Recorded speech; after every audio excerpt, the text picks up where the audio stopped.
In the morning, Miss Gage shows Henry the vermouth bottle that she found under his bed. He fears that she will get him into trouble, but, instead, she wonders why he did not ask her to join him for a drink. She reports that Miss Barkley has come to work at the hospital and that she does not like her.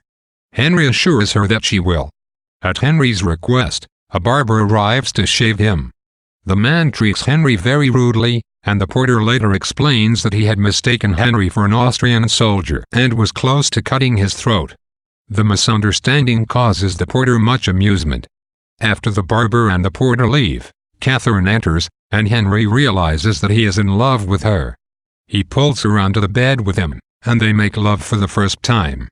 Henry meets a thin, little doctor who removes some of the shrapnel from his leg, but whose fragile delicacy is soon exhausted by the task. The doctor sends Henry for an X-ray. Later, 3 doctors arrive to consult on the case. They agree that Henry should wait 6 months before having an operation. Henry jokes that he would rather have them amputate the leg.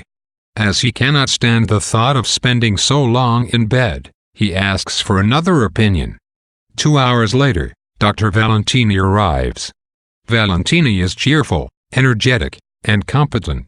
He has a drink with Henry and agrees to perform the necessary operation in the morning. Catherine spends the night in Henry's room. They lie in bed together, watching the night through the windows and a searchlight sweep across the ceiling.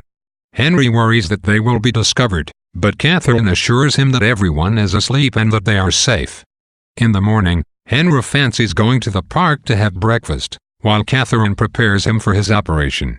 He urges her to come back to bed. She refuses and tells him that he probably will not want her later that night when he returns from surgery, groggy with an anesthetic. She warns him that such drugs tend to make patients chatty and begs him not to brag about their affair.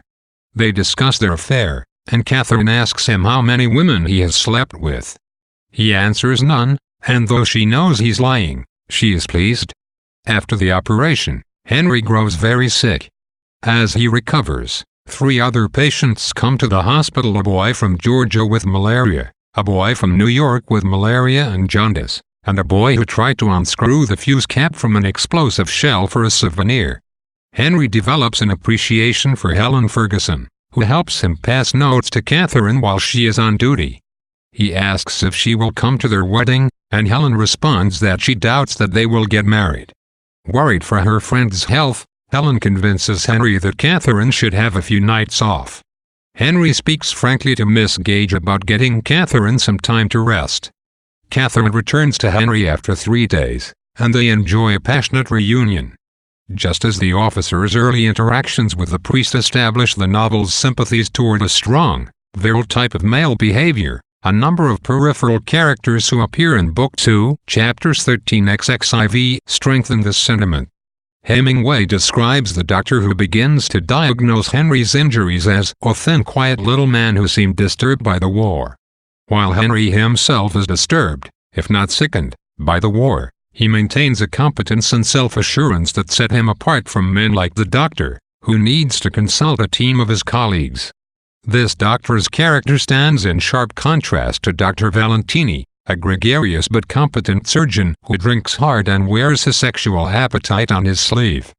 Valentini's presence contributes to the novel's celebration of a particular kind of manhood, a fraternal bond supported by a love of wine and women and by displays of reckless boldness, whether they happen on the battlefield, in the bedroom, or on the operating table. Henry conforms to this type of masculine ideal by rushing boldly into a passionate affair with Catherine. When she appears in his room, he is struck by her beauty and declares the depth of his love for her in a single sentence: "Everything turned over inside of me." Henry's exchange with Catherine in Chapter 16 is incredibly powerful and suggestive. As they volley simple questions back and forth, asking whom the other has loved and made love to, the line between game-playing and true passion begins to blur.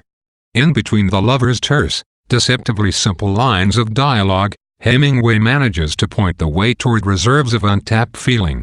Both Henry and Catherine feel more than they say or can say. Grief, fear, and a profound desire to be protected from a hostile world are among the forces that bring them together. But these confessions are beyond them. Rather, they speak in strikingly non-romantic terms,